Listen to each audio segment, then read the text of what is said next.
Welcome to the Emotional Horsemanship Podcast. I am your host, Lockie Phillips, and I help deeply caring equestrians create emotionally balanced horses with science, empathy, and feel. This podcast is a safe place for anyone who desires a better future for horses and for the equestrian lifestyle. I hope that you will enjoy these solo and collaborative episodes where we enjoy a deep insight into our horses' worlds and ways in which we can make that better for them. If you love horses and are willing to do right by them, you're going to love this podcast. And I thank you for being here.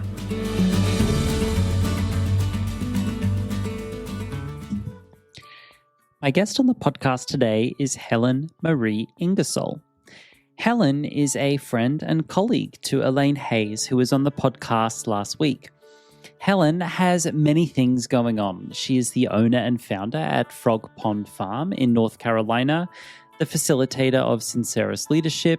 She's a dressage rider, a trainer, an instructor.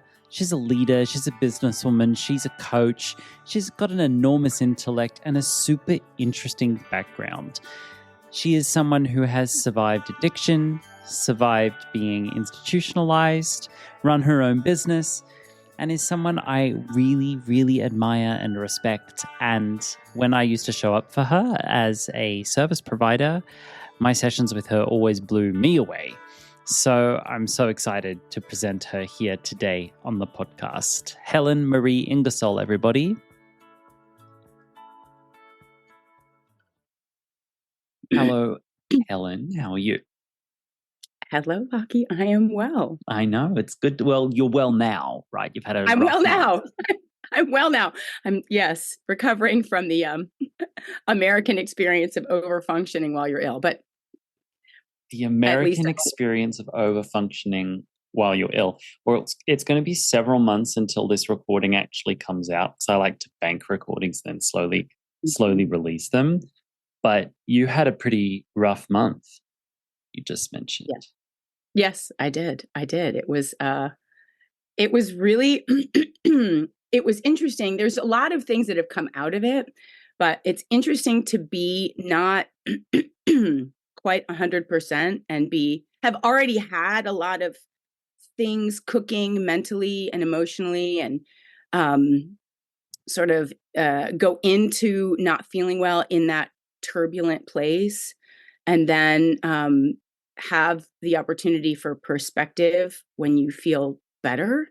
And it has really given me some, like, a push to make some changes, and not just like wide swath change behavior, but like really change my perspective and the way I'm viewing the choices I'm making and the life I'm leading, and view that with a lot more grace and gratitude instead of comparison and striving. Sickness does that to people. It kind of shakes people down a little bit, doesn't it? Yeah. Well, I tend to start these interviews with one really big question.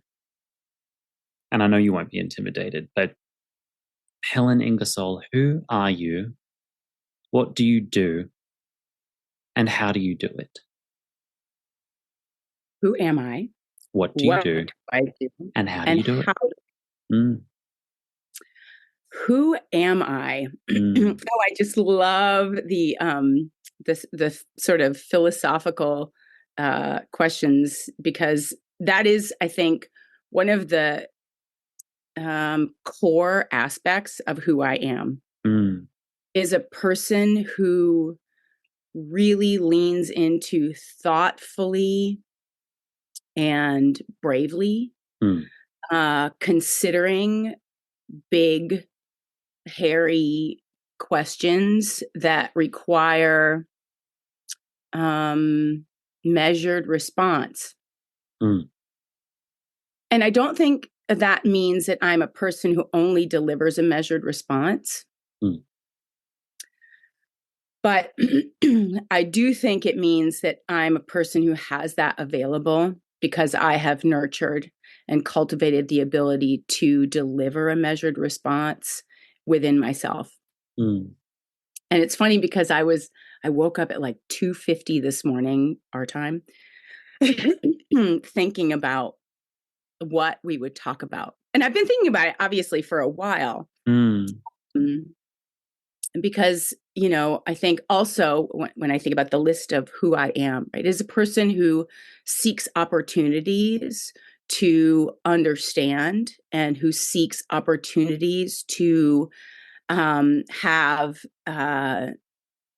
conversations that really rest on rigor and bluntness and Mm. Mm. um, revealing and exposure. Mm. Um, I'm an experimenter and I am very well practiced in experimenting and trying really hard to figure out all the ways something could fit together and work, and then have it blow up into 75 gazillion trillion pieces and have to start over again with all the lessons I learned from that experience. Mm.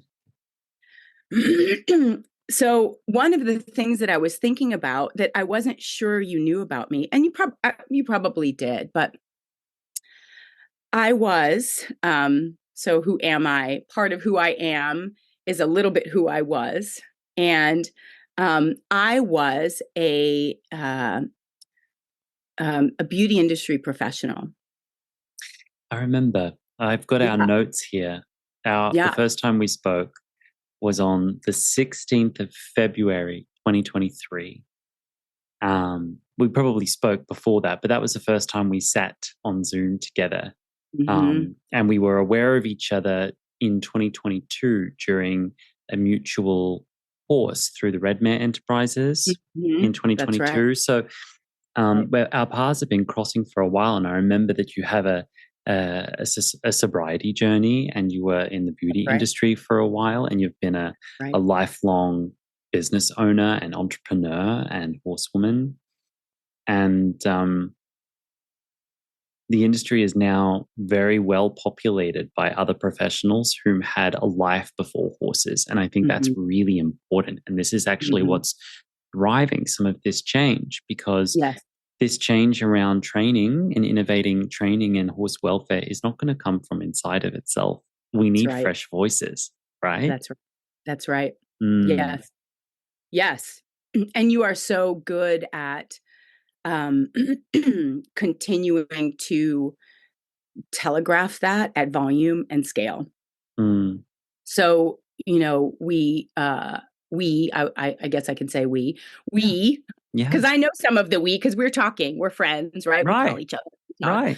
Yeah. We are grateful, to have the ability to have someone who's kind of a vanguard, if you will, Mm. sort of testing the waters, making sure it's safe, for us to come out and not Yeah. get like, shot with a bow and arrow Yeah. and, Yeah. whatever. Yep. Like at the prow of a um, ship, breaking the ice. exactly. Yep. Exactly. Yeah. And, showing us that we can also become vanguards in our own smaller sub communities, and that people will follow. And not that that's Mm. the end all be all, right? But it's not fun being lonely in these situations. No. So to know that, even if we may feel lonely, that we really are not alone is a crucial component to these conversations that were prescient maybe in 2022 or 2023, Mm. and today are like actual issues that are being exposed now. See, I've got in my back pocket 5 or 6 heavy hitting topics, which I know we might be ready to talk about in 2 to 5 years' time. I'm ready to Mm-hmm. talk about them now. Oh, good. Um, but I don't think everyone who listens to me is necessarily ready to hear me talk about them yet. I'm working on it. I know that it's a process to get people there.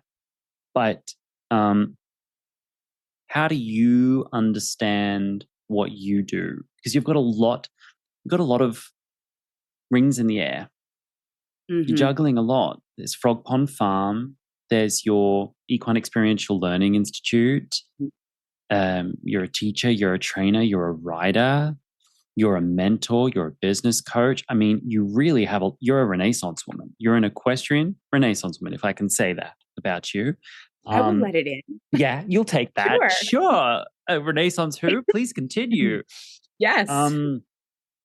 You're a classical writer. You're a lover of dressage. You're also an osteopathic dysfunction advocate, along with your friend and your friend and colleague. Yes, Elaine as well, yes. who has been interviewed already and will be published around the same time you will. How do you understand what you do rather than how you want others to see you? How do you understand what you do? What a wonderful question. And I think I'm so glad that we're having this conversation today and that we didn't have it a month ago. Oh, lovely. Great. I actually wouldn't have been able to answer your question and feel like I had actually answered it in a way that was true for me. So I think about what I do in a telescopic and a microscopic way. And I am able to do those things simultaneously, which I thought everybody could do. But as it turns out, everybody can't do it. And so, and why the beauty industry aspect is important. And I think also the recovery journey, having been a 12-step, recovery person for many, many years, still a clean and sober person, and expanding how it is that I care for myself in that way. I think it's important for me to say that one of my superpowers is that I truly understand women in a way that is so unique, because not only have I worked with women in my salon business for oh my God, in their image, quarter of hair, a century. Yeah. So the superficiality, the ricochet trends, the aesthetic, and if those of your astute listeners will understand, if you start paying attention to the list I give, you will see the mirroring of those oh my issues God. in the industry. Yeah, in the equestrian world. In such a massive way. And so I have touched women for a career. I have altered the image of themselves for 25 years. I have sat and had conversations with people who felt like they were completely out of control about how the world observed them and experienced them. And I linked arms and I said, here is how I can help you have some control over how you are viewed. In this way, with my hands, I can help you with that. And I understand on a meta scale the self-hatred that runs our lives. And I have also, so then you kind of pepper in this experience of being a recovery mentor for many, many years. I got clean when I was 16 years old out of an institutionalization experience. So that institutionalization, which you broke open a way of seeing that for myself that I had not considered. So I will just take this opportunity to thank you for truly changing how I saw myself, because you held a space for me to see that experience so differently. I didn't know that. And it has really altered the course of my life and how it is I see myself. Thank you, Helen. Thank you. And I have sat alongside women who have been marginalized, oppressed, abused, who have hustled for their survival, their, ability to take up space. And then, I have had this experience of always knowing that I am supposed to be around a horse. I don't remember a time I didn't want to be with one. Me either. And understanding that they had something so important to offer me, and understanding now that there's also something important I have to offer them, and being a bridge between my experience, because not that I can't teach men, of course I can teach men, it's not that, but who tends to come to me are the client I had for 25 years, peppered in with the women that I sponsored for 30 years. Damn. And how it is that we bridge the experience of that reality and what I know from my interaction with those people, and what I know of myself, and what I know of the horse. And how it is that I become this space between where I help translate, I help observe, I help people seek out people who can help them understand on a deeper level, like you, like, you know, like the experience of having people like Jillian Kreinbring, you know, here's the inside of the horse's body, you know, like her Casey, you know, the osteopathic perspective, what's happening with our breeding practice, like all of these things that are happening. I feel like I'm like a colander. I feel like that's my role. I'm just this, you know, the noodles are staying, the water's running through, and that's my role. And then it's sort of sifting through what's left. So I call that a lot of things. I remember when we started getting to know each other, and you stepped by my shop for some consulting and some coaching. One of the first things you brought up was, and I'm looking at our notes actually from over a year ago, you said, look, I've got a good seat, following seat. I flow with horses, but my arms are disconnected from my body.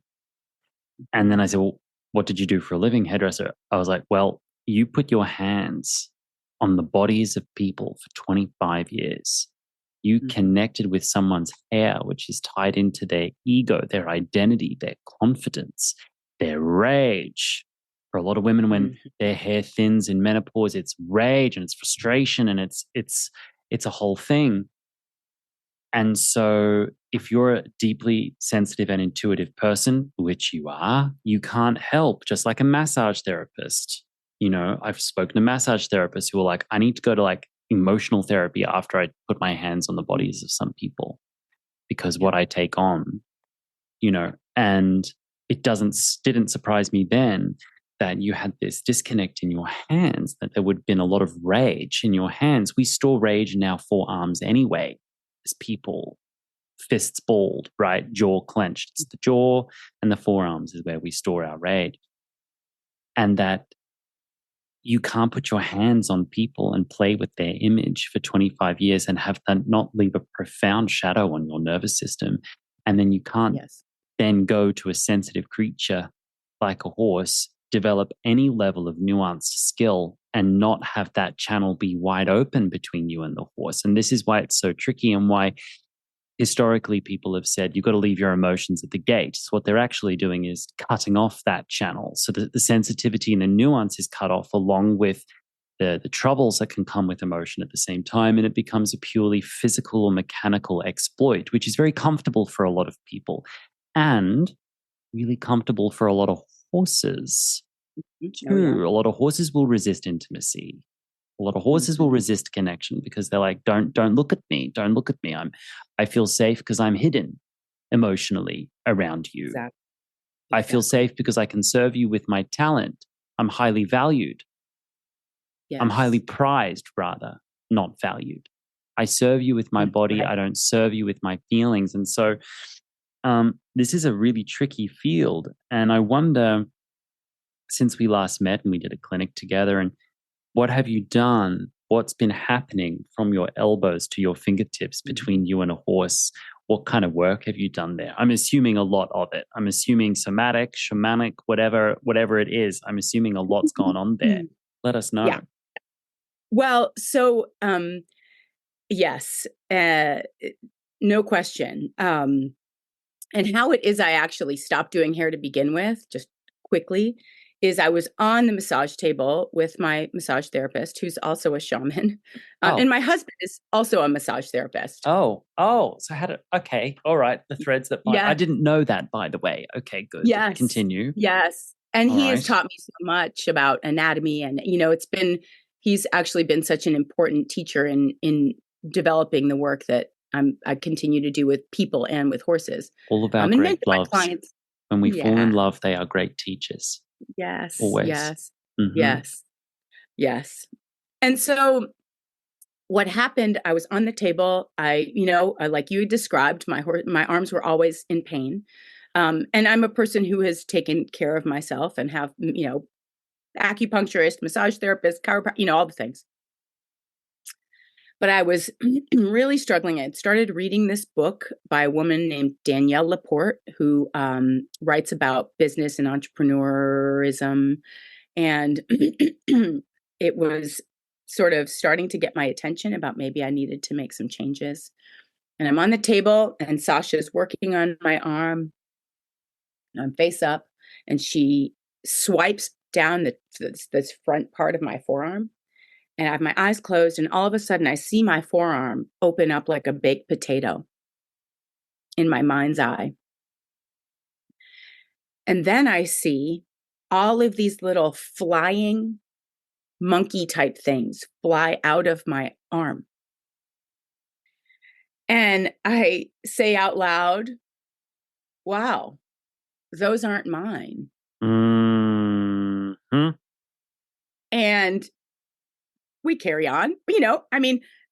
I've been in the world of weirdness for many, many, many, many years. So, Well, listen, it I wasn't wake up in the something. morning and I feel like I'm on mushrooms. So you're talking my language. Yeah, Yeah, continue. nothing about it like alarmed me. I was like, oh, that's interesting information. Okay. Mm.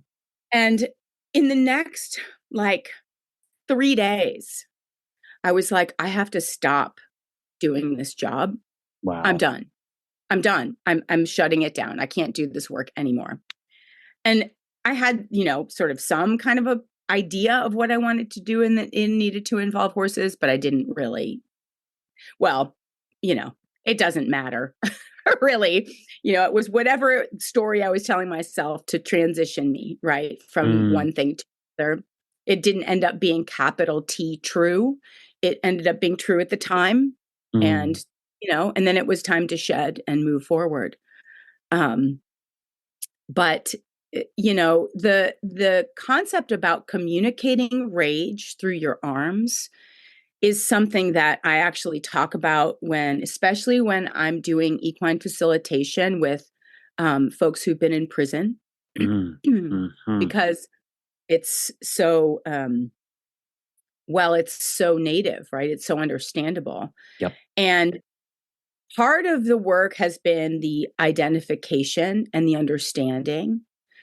Part of the work has been around not protecting them, and meaning them, the horses, from myself, because that's another barrier. And I am so imperfect in so many ways, as we all are. And I work very hard to be the kind of person that can be trusted by human and horse alike. And sometimes that means communicating with some firmness and some bluntness. I've had some very, very direct conversations with people, even more lately, because I just feel like time is wasting and it's unnecessary to waste it. And I'm not afraid of what you're going to think of me so much anymore. Really freeing. But also, the space to allow myself to communicate my intention clearly through my body in an aligned way, and not have to worry so much about whether or not the tactic was right. And especially with horses, to believe that they know and to trust that they understand, and that as long as I'm as aligned as I can be and paying attention, I don't have to worry so much about whether or not I did it exactly right and they're going to get it. Mm-hmm. Yes. I Yes. don't. It's not Yes. helpful. Yes. It's just, People want the things to thing. It's like, congratulations, the thing is thinging. They said, what is this thing? It's like, oh, it's like this. Like, is this thing like that thing? It's like, yes, okay. If you need it, the thing is thinging, but really nothing's a thing, No. if you really came down to it. And I think it was interesting that you mentioned that you're a colander. You kind of collect and drain. And I think our bodies, if we're not careful, if we are facilitators and caregivers and service providers and intuitive people and sensitive, we will take on things from others, just like the horses will. That image of cutting your arm open like a baked potato and little Wizard of Oz flying monkeys come out. Mm-hmm. And you said, that's not mine. You know what I'm talking about when I say you've seen horses have that same experience in real time right before your eyes, in movement. Yes. And that's why I'm so careful and reticent in my work to not fall into the trap of talking about what horses like and dislike so much. Because so much of what horses appear to like from our perspective, from an outsider looking in at the horse appears to like this, that, and the other, doesn't belong to them. It's a preference that was installed there by experiences they survived and baggage they're holding on behalf of riders long dead, even. Yes. Long dead, long buried, long sold down the river from that person. And yet the imprint that that person left on them stays with them for years. And so someone will say, my horse likes this and doesn't like that. Said, well, is that true? Or is that their experience? I've got a, ex-competitive world horse here at home. First time he walked in hand through a field that he perceived was also a training space. So first time he went through a training space that had grass and weeds that tickled his pasterns and he wasn't wearing dressage wraps. He stopped, shook his head, stamped his foot and looked at me like, you effing hippie, what the hell is this?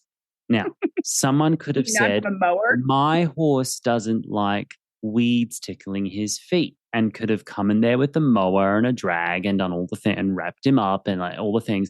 Instead, I said, dude, this is who I am.com. It's gypsy style from here on out. You can learn to be okay with this. It's not a big deal. And he has. And so that was not his preference. He wasn't born not liking a tickle of a grass on his ankle. In fact, horses should be born loving the tickle of grass on their ankles. Absolutely. Does that not tell us something about the way he's lived and say nothing about who he is?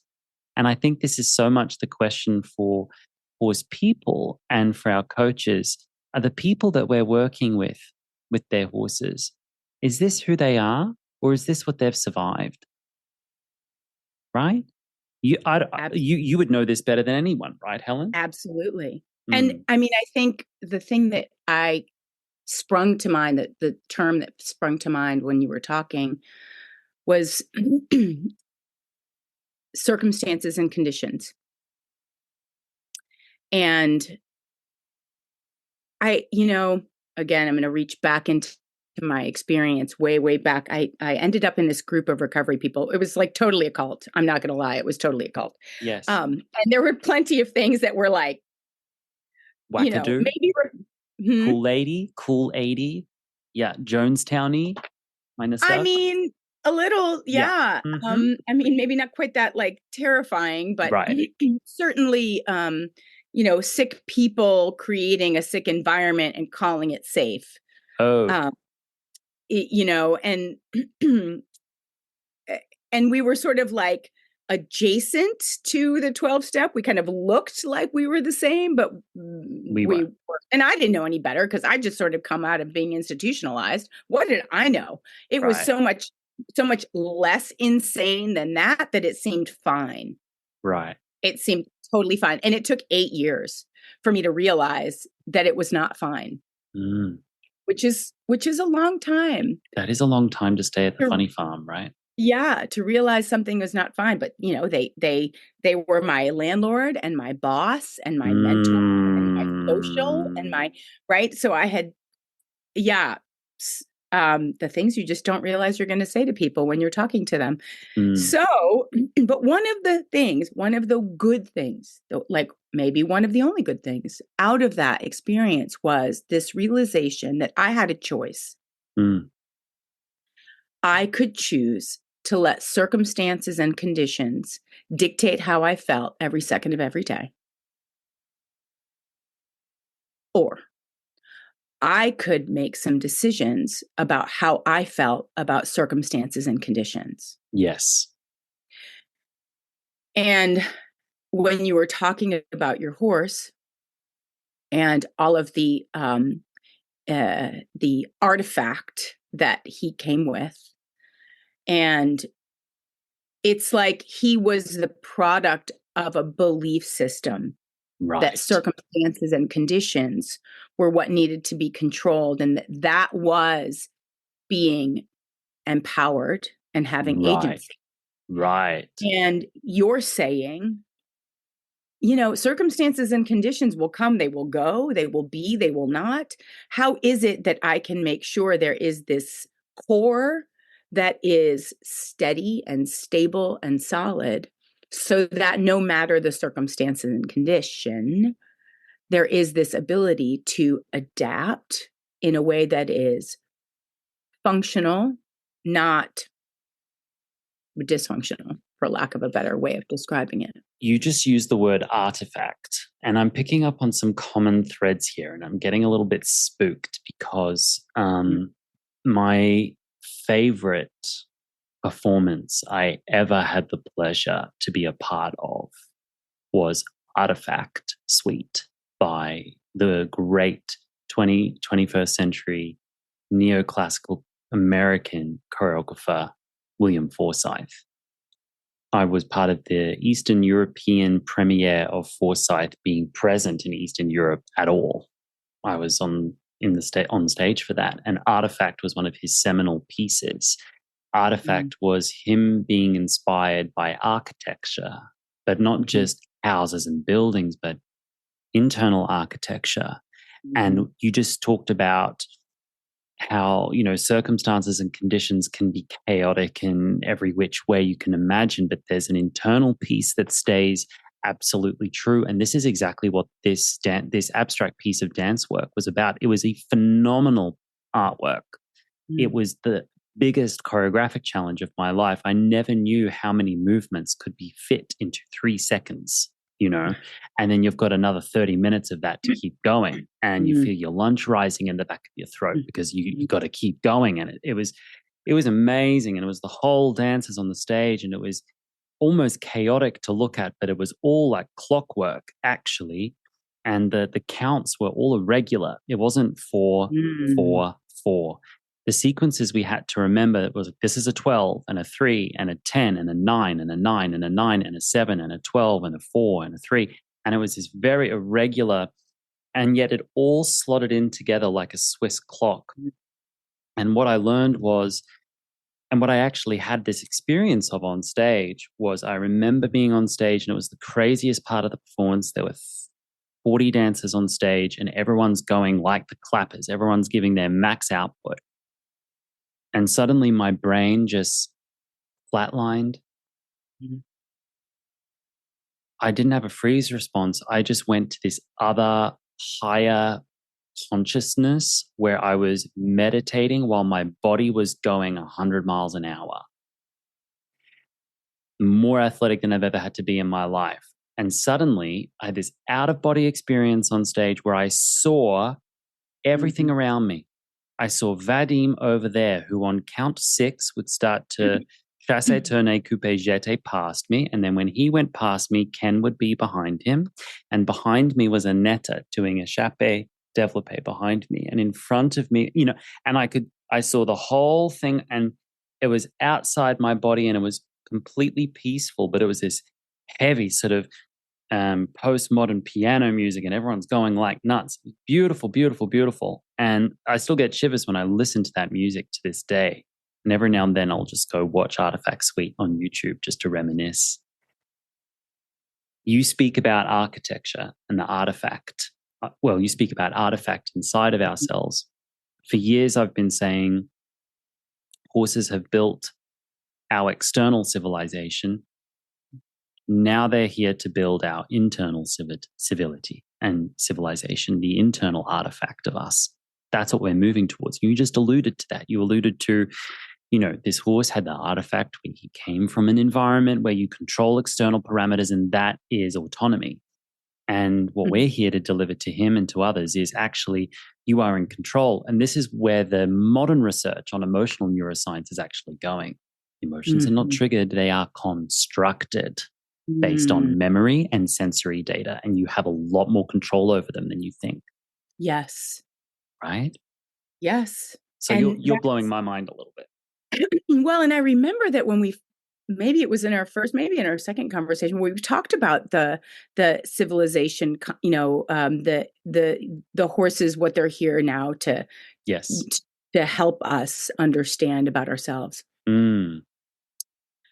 And how it is that we're going to understand that about ourselves, and how we're going to navigate these choppy waters and this, all the information that's coming, and who is going to help us that's what a lot of people are thinking. Translate this stuff. And I don't, it's like, how am I going to, this scroll, this is like reading Aramaic. Like, I don't know how to read Aramaic. Right. Right. But there are people that do.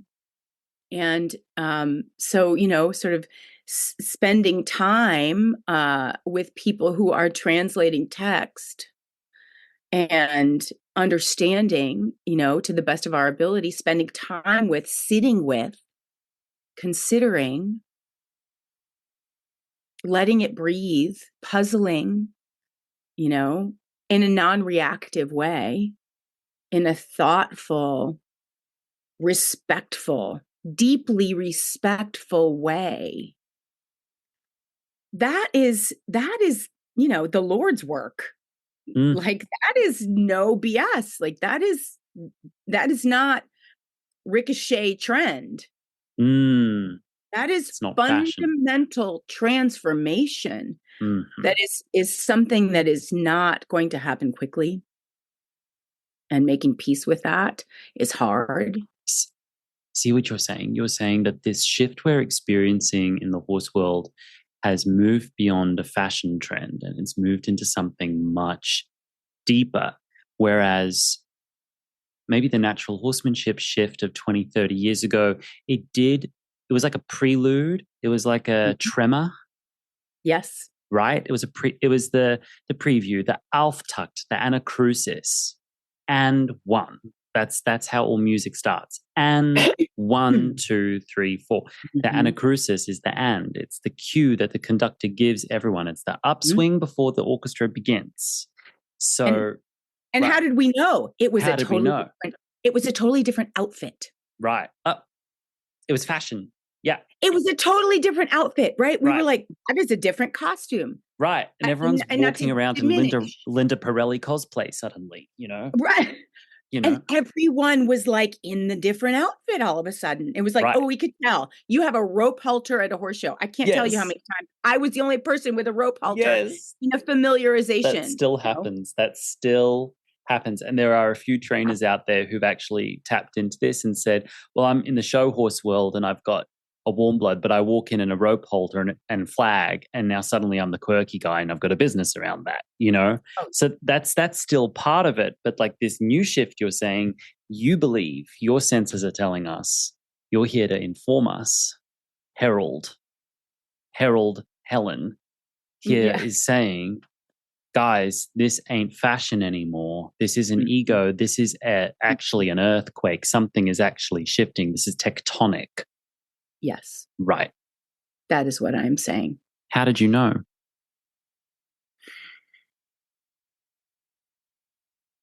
How did I know? Well, you just knew, firstly. Well, right. Yes. And then the next thing that came to mind was the horses have been telling me. Okay. The horses have been telling me. They've been telling me for a long time. How? Because I know there'll be people listening saying, how are the horses telling you? Give us your secrets, Helen. Shake the shoulders. Right. Right? Right. Translate the Aramaic, the Lost Sea Scrolls. Tell us, right? Yes. Well, how have they been telling us? They have been telling me. Sometimes they're telling me by reminding me actually just how easy it is for them to shift once they have the support they need. Damn, love that. I love that. So high-low, and that tickles my sensibilities so much. Here we are saying things like tectonic and herald and artifact, and then the horses there farting first, and then and then licking and chewing and saying, actually, if you present me with a better option, I step straight into it. Thanks very much. Yeah, it's fine. Yeah. No big deal. Love that. I mean, that is it, right? Yeah. Just the simplicity, just the clarity. Right. And I mean, look, I'm a high school dropout who struggled for years trying to figure out how I scratched out a spot in the world where I didn't feel like people thought I was stupid. You know, I tried all the things, right? You know, I got the magazine editor boyfriend. I got the, I went to, I did all the things. There were more things, but I'll leave them. But realizing that that is actually, that's not it. It's actually letting myself have the room to puzzle out in the open. To critically think. You talk about that a lot. You talk about discernment so much in so many beautiful ways with so many clear metaphors. Your ability to communicate about what is happening and getting thought in thought-provoking ways is beautiful. And I love it because you challenge me and you make me think and you make me chew. You make me call my friends and say, this dude is saying this stuff. What is happening? It's so great. And it is like the academia I really kind of always wanted to have access to, right? I had to go find it for myself and not in an institution. I had to find it out in the Wild West. Let's take a break. Dressage is the French term for training of a horse, and that's what we're really talking about here. It's about horse training and how to innovate horse training. One of the primary advancements in the innovation of horse training is actually the use of food rewards. And yet the use of food rewards has remained a controversial subject. And I use food rewards regularly, but I also feel critical about them because sometimes traditional modern approaches to using food rewards to me have felt restrictive or potentially hazardous. So I took a deep dive into some of the science around food rewards and came up with some science that wasn't really being espoused or talked about very often. So I decided to talk about it and then decided to teach it. And it's my mini course that I call When to Reward for What, A.K.A. Food Rewards with Freedom. This is the Food Rewards horse training course for people who are skeptical about food rewards. It's also a mini course. You're in and you're out in under 2 hours. No muss, no fuss. I get straight to the point and I get you up to speed with science-backed ways to use food rewards that doesn't necessarily require you to change everything that you're doing, doesn't shame you for using pressure, and doesn't require you to use a clicker either, nor does it require you to constantly feed your horse in order to communicate with them. Though if that's what you're doing, Pasa nada, nothing happened. There's no shame in that either. But for those of us who want to use food rewards with freedom, I highly recommend coming to join me on When to Reward for What, my mini course on food rewards with freedom. You can sign up to it with the link in the show notes, or you can go to emotionalhorsemanship.com and navigate to When to Reward for What. And now let's return to my conversation with Helen Marie Ingersoll. This dude is saying this stuff. What is happening? It's so great. And it is like the academia I really kind of always wanted to have access to, right? I had to go find it for myself and not in an institution. I had to find it out in the Wild West. And that's what it's going to take. It's just going to take this willingness to honor and respect those before us, honor and respect those voices that are also here saying, and then support the voices that people are paying attention to, and have it not mean that the other voices don't matter. Yeah. It's crucial. Yeah. And that's where I've got some room for growth, and I'm aware of it, and I'm growing there. You might be surprised to hear that I'm almost technically a high school dropout myself, almost. I left Australia at 17 and a half, at 18, but at 18 and a half, I was supposed to graduate. So I left sort of 6 months out of my graduation, 8 months really out from graduation, and ostensibly completed my Australian high school when I was in Switzerland, doing my exams for Australian high school at the same time they did them in Australia. So I was at 3:00 in the morning in the boarding house in Switzerland doing my English and literature exams. And the results came for my tests back home in Australia in an envelope. My dad said, "Do you want us to open it?" I said, "No, if I still care when I come home next summer, I'll open it and I'll have a look." And got home, didn't care. By that time, I was entrenched in arts university in Switzerland, which pinched me, right? And still haven't opened that envelope, still don't know what I got, never looked. My parents moved house. That letter's been lost to time. We don't know where it is. I realized that I really didn't need to know what my score was to know what my score is. Exactly. That I by that point, I was very clear that my value is determined by me. That's it. I don't need a bunch of people in a room looking at a piece of paper that I wrote at 3:00 in the morning that's going to determine my adult value. So I'm sort of technically in that boat. Not that I dropped out of high school, but I kind of did emotionally drop out. Yep. And to hear you say with such certainty, you're claiming your definition of your value for yourself is so amazing. Listen, life's too short. Life is too bloody short. Living in this false virtue and in this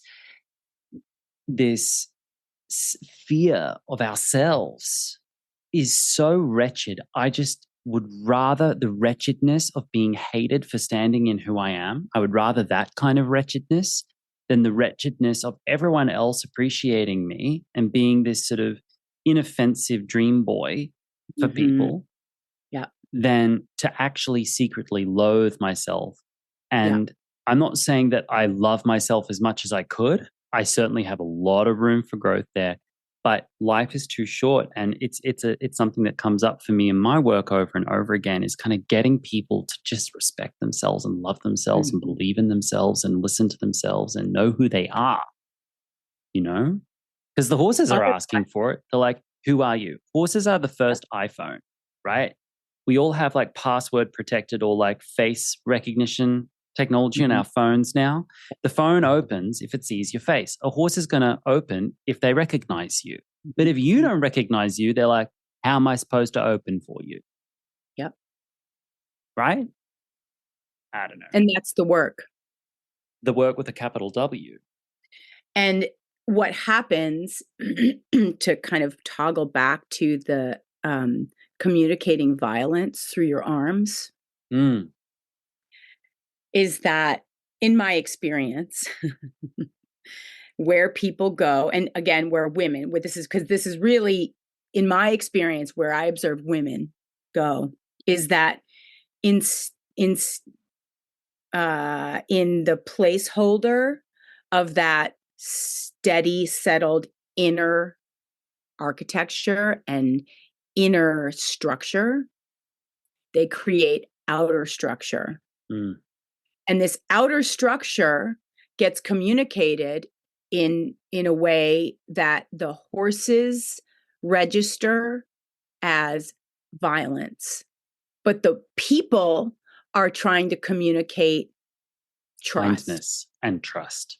And yes. And you can rely on me. And this is a little bit sort of what the biology, and I am talking out the side of my neck now, but I'm going to just go with it. Right.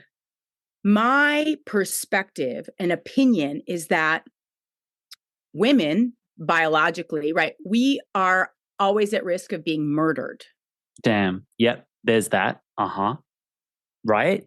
Yes. So we're at risk of being murdered. Yeah. Epigenetically, you just are. Right. You are representative of the survivors of women who are able to go from A to B and live. Yes. It's true. And so we have to not be murdered. Right. And so we have to create this external thing, right, experience of safety, of certainty, of, I am, and not only do I have to be safe for myself, and then I have to be safe for a horse who in many situations is an unsuitable match, right? I've chosen to purchase a horse that, I certainly could do the work necessary to meet this horse where they are, but like, this is not a wise match because I'm so out of my depth. So I'm going to pretend I'm not out of my depth. I'm going to pretend that I'm not afraid for survival, and I'm going to communicate violence. But really what I'm trying to communicate is trust, safety. I'm not scared. I'm not scared. I'm not going to be murdered. And okay, remember how earlier I said that there are like 5 or 6 subjects that I don't think people are ready to talk about, but I'm ready to talk about it? I'm just going to peel one card off the deck and put it on the table, and I'm going to risk being completely cancelled again, even though I'd like to cancel culture, and I'm just going to go there and say it. Something that gives me a great big fat ick is when we turn this tide of change in horsemanship into this high school gender binary situation where we have a cool girls club saying big fat baddie cowboys are the enemy. They're the boogeyman. The big fat cowboy who smells like Big Macs in his sweaty Wranglers and his dirty hat. He is the boogeyman. And he, capital He, as an archetype, the archetype male trainer, the dude with the hat and the microphone, or the dude with the helmet and the whatever, and the screaming and the what, that he is the designer, the architect of violence. And as women, our job now is to, show the femininity of nonviolent pathways. And I'm over here saying, girl, I've met plenty of horrendously violent women. In fact, I've never had a problem with a man in the industry so far being violent towards me. So far, the sole source of violence I've had towards me in the industry has come from female voices, including death threats, including phone calls and text messages to my private phone before I hit it on my website. And so that makes a lot of people upset because they're like, you're being sexist, you're being misogynist, how dare you? No, I'm not. I actually have a podcast where I only have women on, and no one's really noticed that yet. I'm aware of my cis white male privilege. I'm also aware that I'm a minority as a queer, as a gay person. I'm also a minority. So both things are true. But I'm also aware that women co-sign violence as much and sometimes more than men do. As much and sometimes more than men do for different reasons. Men are not allowed to not be violent. We're supposed to show our masculinity through violence. We're expected to be violent. We are encouraged to be violent. We are instructed to align with violence. And I've always, growing up, had women tell me to man up, never a man. I've never had a man tell me to man up. Yeah. Because how dare I, as a man, own sensitivity? That's a woman's job. How dare I, as a man, talk about feelings? How dare I take the things from them when they have, in their mind, nothing? Meanwhile, what's really happening, boots on the ground in my business, is that women pay my bills, not men. Right.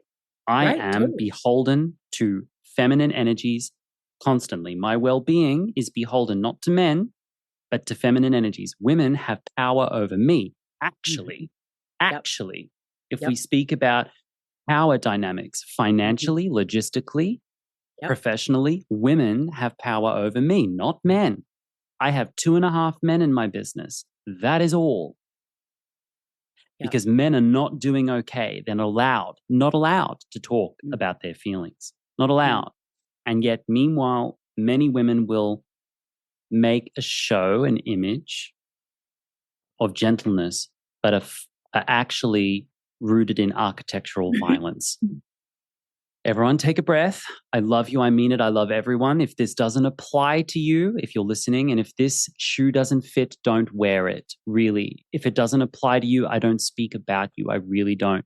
Because as much as I've had that experience, my doors are actually being broken down by volumes of gentle, loving, kind women who actually that's actually who I serve and work for. So that's, I'm just going to close my deck of cards again. That's a really awkward conversation that's maybe 2 or 3 or 4 or 5, 6 years ahead of its time. But what do you think about that, Helen? Would you like to?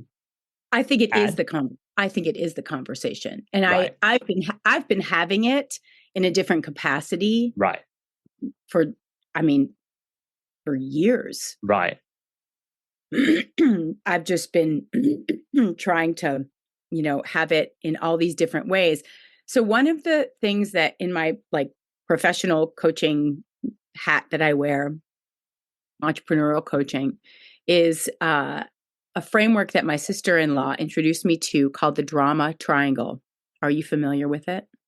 I'm probably familiar with the drama triangle, but I've never had Helen explain it to me. So go ahead. So it's a very simple framework, and I think it was developed in the 60s. Mm-hmm.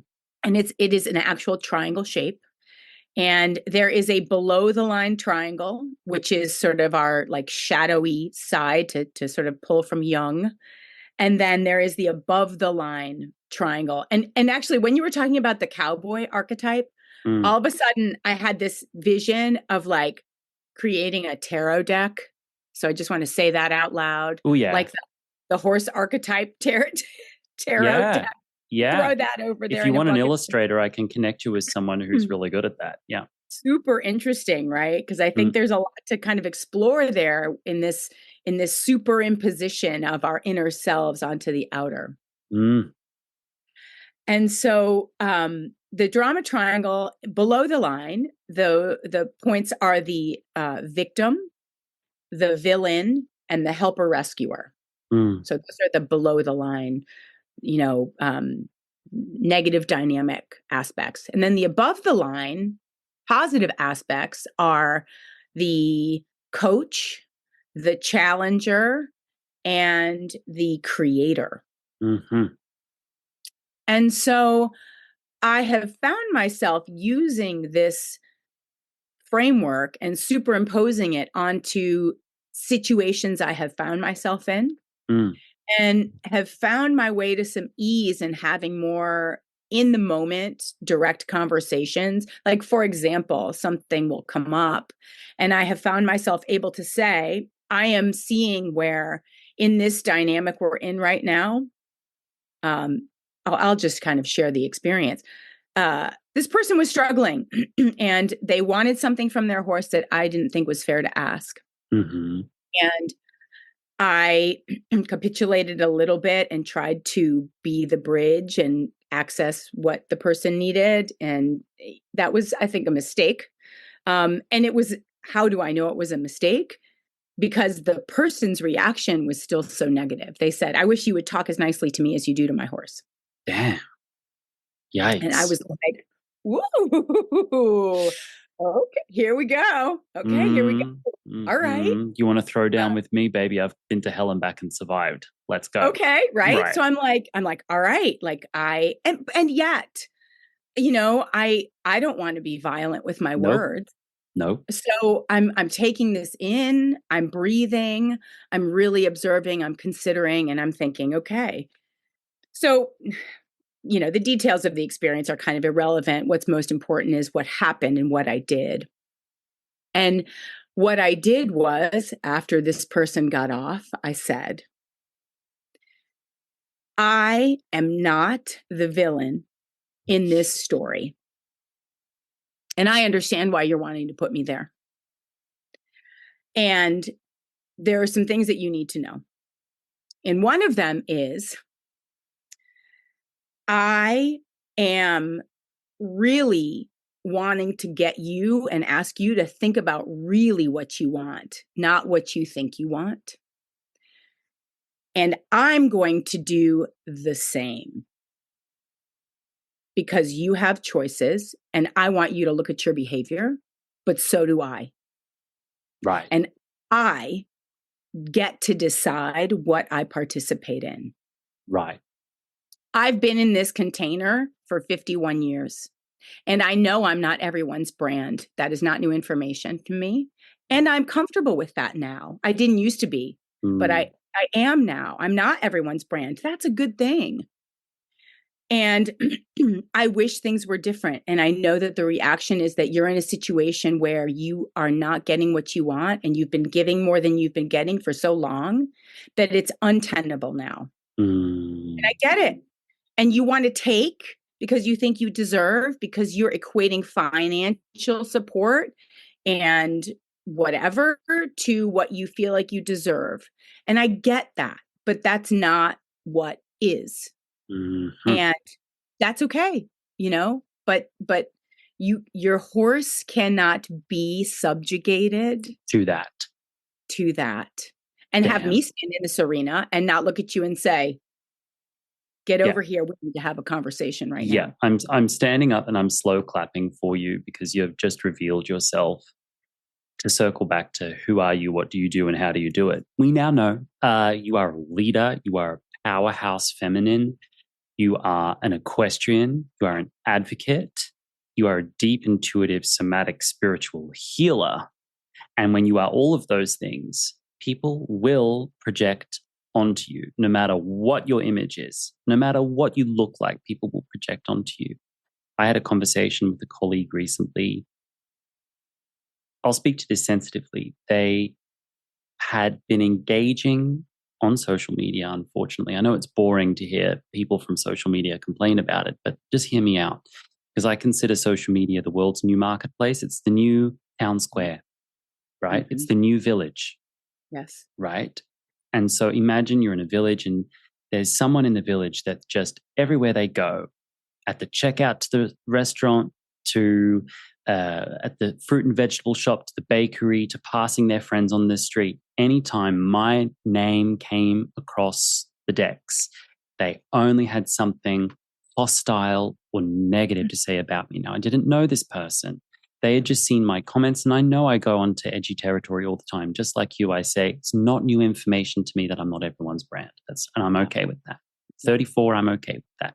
And getting more and more okay with it as time goes on, if I'm willing to peel a little conversation out of my deck of cards and say, this might be ahead of its time, but here, let's think about this, right? Anyway, so I'm aware of that. But also to project, not listen, not understand, not seek more information and not pump the brakes, but instead to adrenalize and to throw the tomatoes and to light the flaming torches and give people pitchforks. And this is what this person was doing. So I wrote to them. I said, hi, I'd love to have a conversation with you. I'm aware that some of my actions have been perceived by you as problematic, and I will own them if they are. Absolutely. But I really want to have a conversation with you because life is too short and I want to squash the drama. And I think actually we have a lot in common. So got on the conversation with them and I said, hi, it's nice to meet you. So they said, it's nice to meet you too. I said, is that true? Mm. Is it nice to meet me? Because I have the receipts. I've seen what you've been saying. People have been sending them to me from private groups. And you were contributing to a situation which ended in death threats for me and stoking the flames. Mm-hmm. So I heard them out, really, really wanted to understand them, really, really wanted to understand them. And the crux of I had to actually give them intimate detail on certain situations they found problematic. Detail so detailed that it could never go public because it would bring friends and colleagues into the mix, which I want to leave private. So whenever I'm writing something, I have to protect the identities of people, but still talk to the issues. And by the time they understood the intimate detail that was informing some of the posts they found problematic, they went, oh, oh, well, I understand now. Thank you for telling me. And I had to say, just like you, I am not the enemy. I could be an ally. I am not the enemy. Don't treat me like one. Yeah. I am one of you. I am not the enemy. But I'm just so tired, they would say. I'm like, I get that. Not my fault. Mm-hmm. How can I help? Yeah. And we squashed the drama, I think. I mean, their actions have stopped, but it was so hard for me because every time their name came up, I'd have an adrenalized response. And I was actually at a clinic this year where I thought I saw them in the audience. Oof. And the pit of my stomach dropped out from underneath me and I got butterflies and I got lightheaded and I started to panic and my heart started to beat because I thought, oh my God, oh my God, oh my God, oh my God, oh my God, oh my God, are they going to cause a scene? Like what's going to happen? It's terrifying for me, you know? And so I listened to that fear and I said, hello, fear. What's going on? Mm-hmm. What are you trying to tell me, fear? They said, this has to be managed. Mm-hmm. You have to manage this. If you're going to be someone who speaks to hard issues openly, you're going to have situations like this to manage. So manage it. Yes. So I did. And it worked. It probably won't work 100% of the time, but now that I know that I can do it, I know I can do it again. And I think what I was trying to trial was a experiment. You're an experimenter on what it could look like within our industry if people who are shouting at each other from across perceived differences actually went, hang on a minute, put that torch out, put the pitchfork down. Can we talk? The old Joan Rivers, can we talk? Can we talk about this? Really? Let's just go sit down. Do you want to order wine? Let's order wine. Do you want to have a meal? Let's have a meal. Let's talk about this. Like actually with civility on social media, talk about it. What do you think about that? What's been your experiences there? Because I know you're not afraid to speak robustly and frankly. And you alluded to earlier that you've had some conversations more recently that get to a harder edge. Am I correct in understanding that? Yes. And that story I was telling you was an example of that. And I think to be, to do the experience true justice, I want to say what happened next. Oh, love it.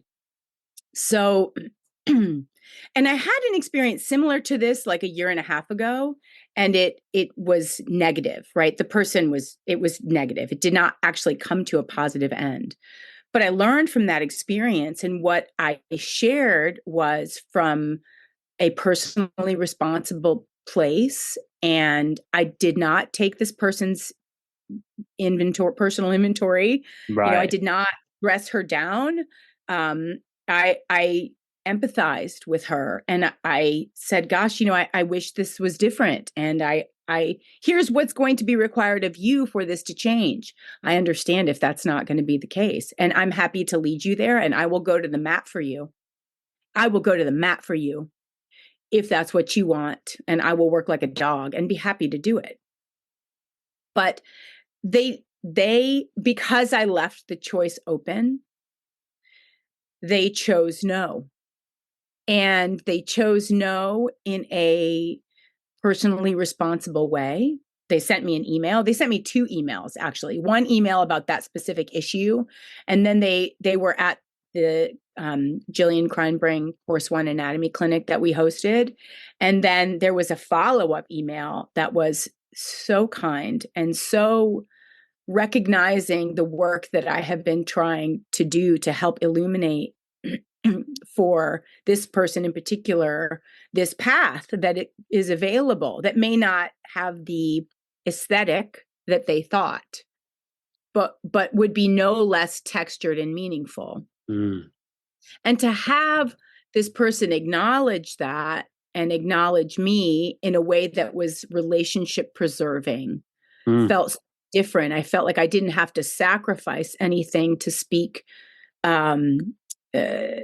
clearly and powerfully about what was true and what was real for me and them and their horse. Right. I mean, because all of these things were actually happening.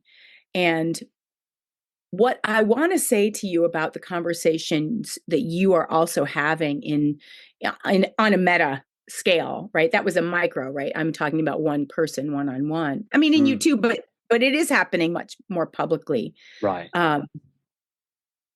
Is that this is a ripple in the universe.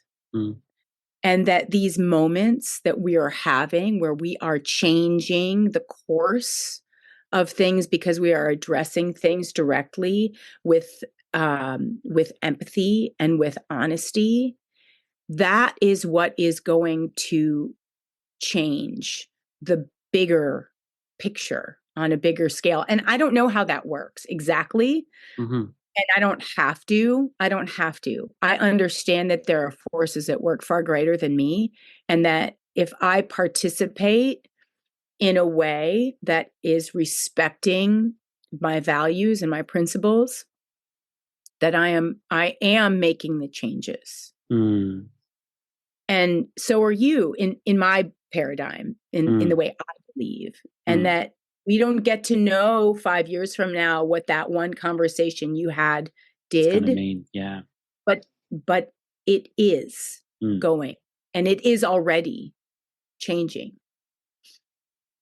Yeah. I was discussing this yesterday in a group coaching call, how I was encouraging our community to close ranks, connect, support, share infrastructure, share knowledge, because if this is about people who are perpetuating problematic practices around horses, what they are very good at, meaning the people you and I might struggle to watch do a test or struggle to watch how they train for ethical and wellness reasons on behalf of the horse. These folk are very, very good at community, very good at it. They've got billions of infrastructure at their disposal.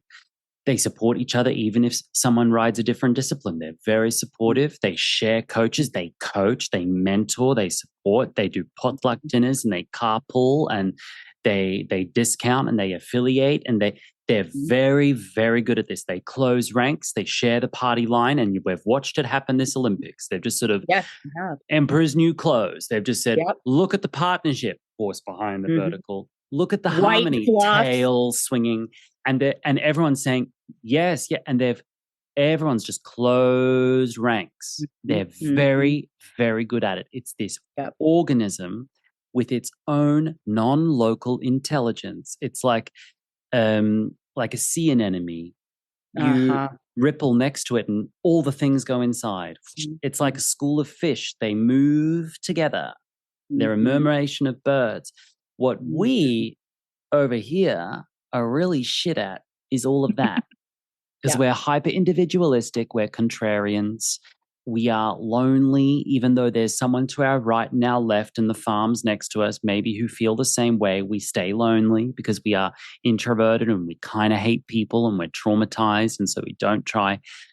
And kind of getting us to come together, close ranks ourselves, and contribute to this non-local intelligence that I'm not even sure what it is. All I know is that we're able to kind of tap into it pretty consistently. Horses are too. And it Yep. comes down to a really practical level. How did every horse in the world understand how to bloat to a bad girthing experience? All of them. Right. How do they all understand to have exactly the same response without any variability across time, space, and culture? Yes. Populations of horses that never met each other, so it's not even Darwinian. Right. They all have come to that same conclusion. And there's Mhm. so many instances of that where it's not esoteric and spiritual and Right. wackadoodle. It's Right. actually like boots on the ground, really kind of humdrum, boring, kind of Mhm. obvious stuff we're talking about here.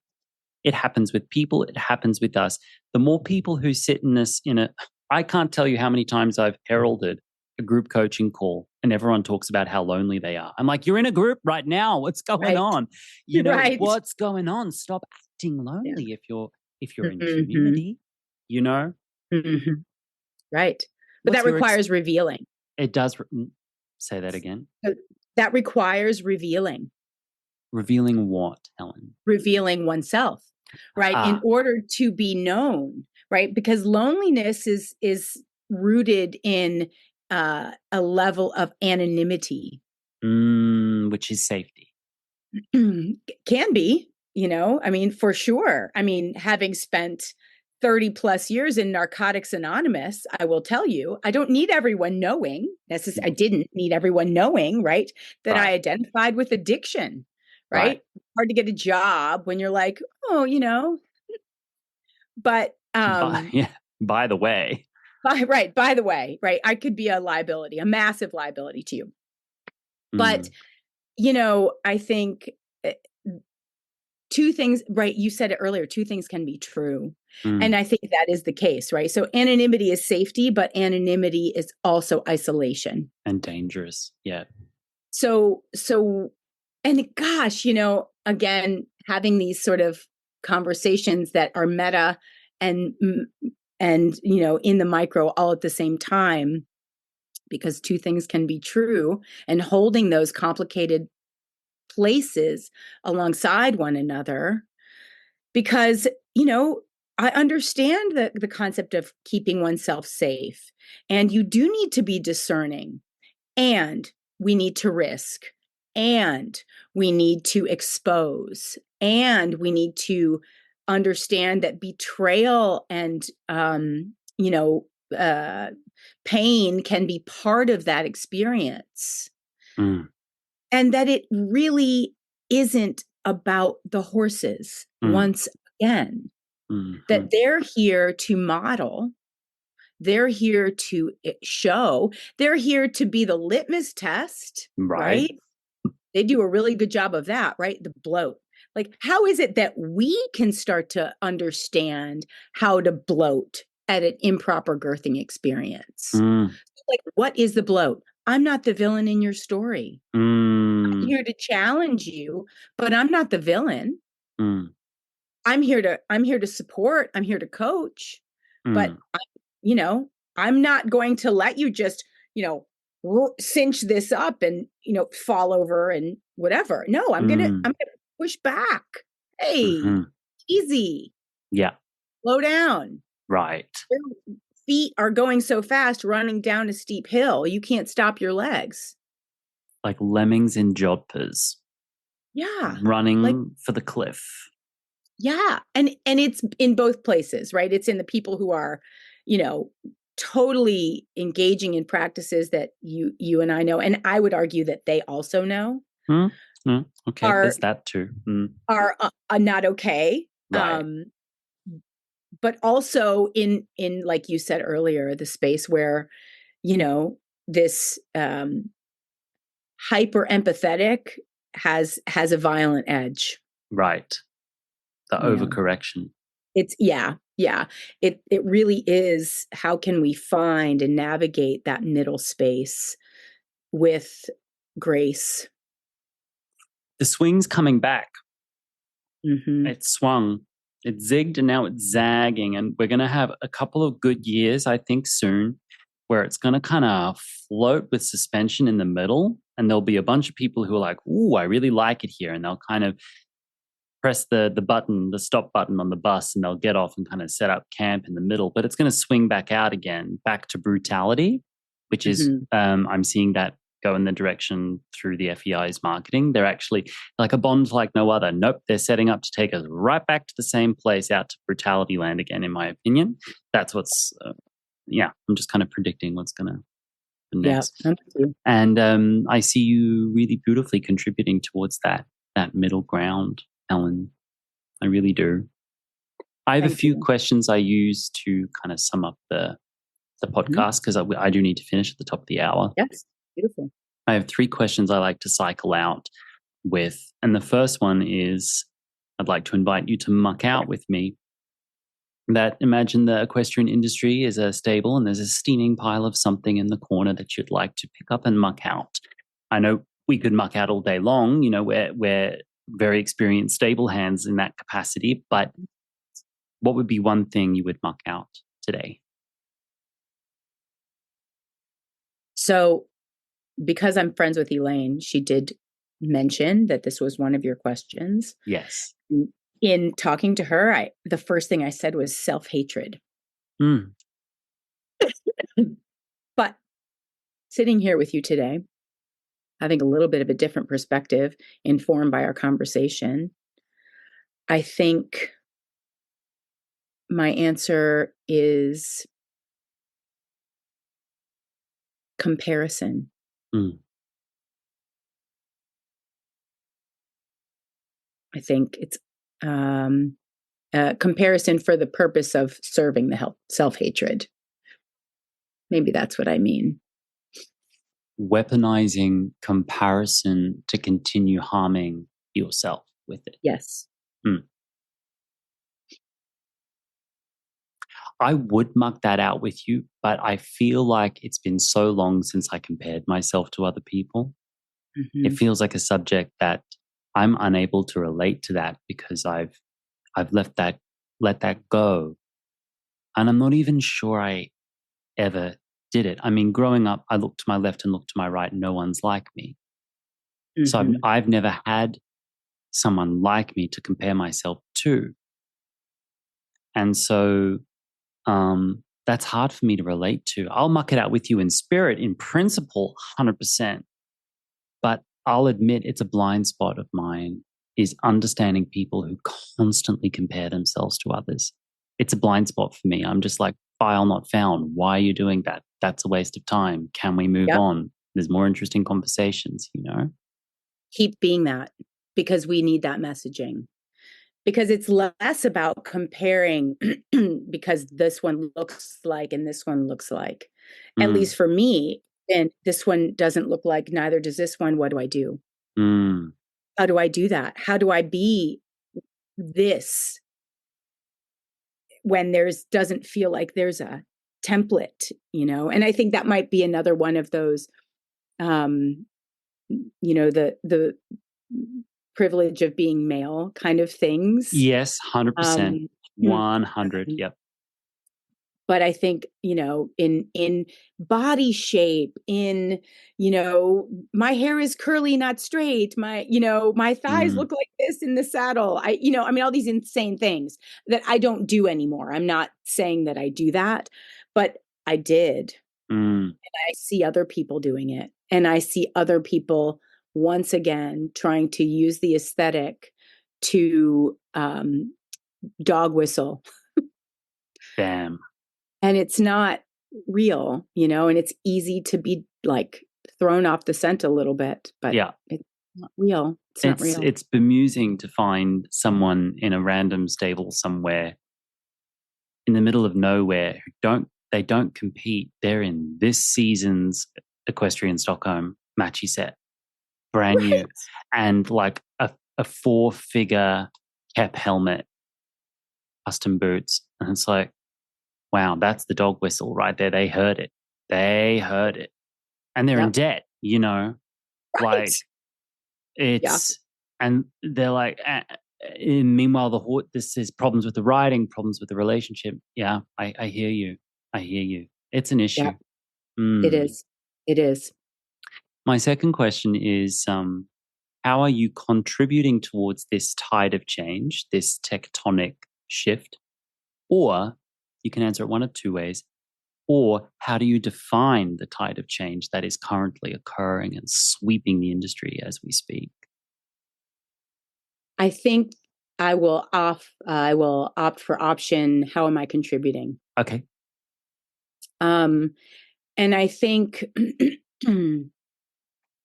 acknowledging that it's happening is the first thing, right? The herald. That there is, a change, and there are those of us who are puzzling, and all of my Facebook postings are all organic. Like, I get inspired by observing, different people. I mean, I get challenged.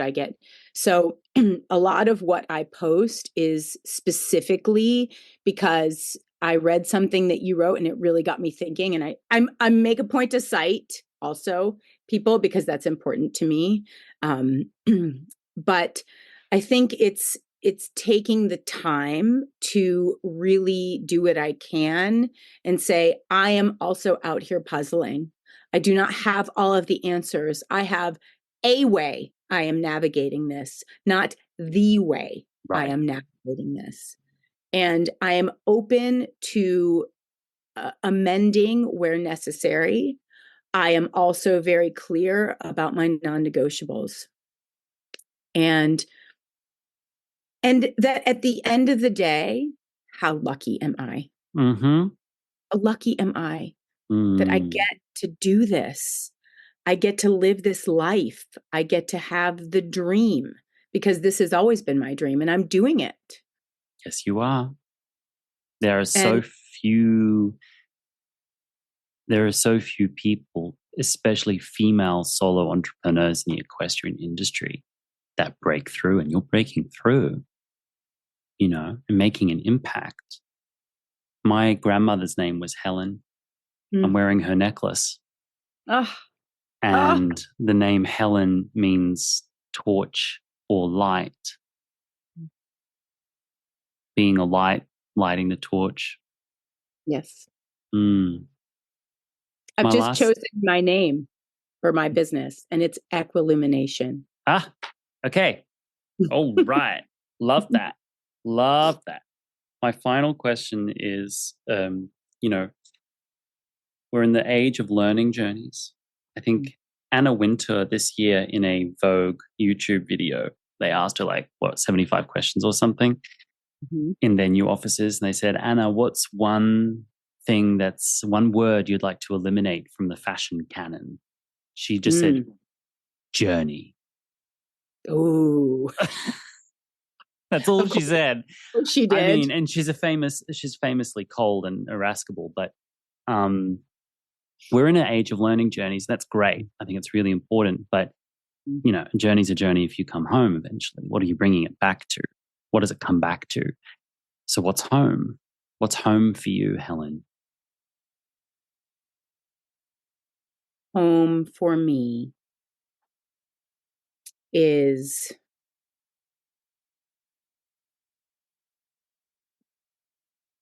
love. Is love. Yes, you are full of love. You really are. Having met you in person, you really just are. You're with your horses through love. You're with people through love. You're with conflicts in love. You're through difficulty and challenge with love. You really are. I absolutely stamp that. So that's not just giving lip service and waffling. That's actually very, very salt of the earth for you to say that about yourself. Thank you. It's true. Thank you for reflecting that. Yeah. Well, we get so few opportunities to have someone tell us who we are in a good way these days. At least I do. Yeah. Thank you for coming on to my podcast and playing in my sandbox. That was a lot of fun. Long may this continue. Lots of Yes. respect for you, lots of love for you, Helen, okay? Same. Thank you. Love it. You've been listening to the Emotional Horsemanship Podcast. I am your host, Lockie Phillips, and that was my guest, Helen Marie Ingersoll. If you want to find out more about Helen Marie Ingersoll, go to the show notes and you can get in contact with her through the links provided. If you'd like to sign up for Wentor Award for What, A.K.A. Food Rewards with Freedom, go to emotionalhorsemanship.com and navigate to the online courses page and down to the Wentor Award for What course, or in the show notes below, I have linked it for you conveniently. Thank you for joining us. Please be sure to review this podcast and to follow for more episodes. Thanks for being here. I'll see you next time.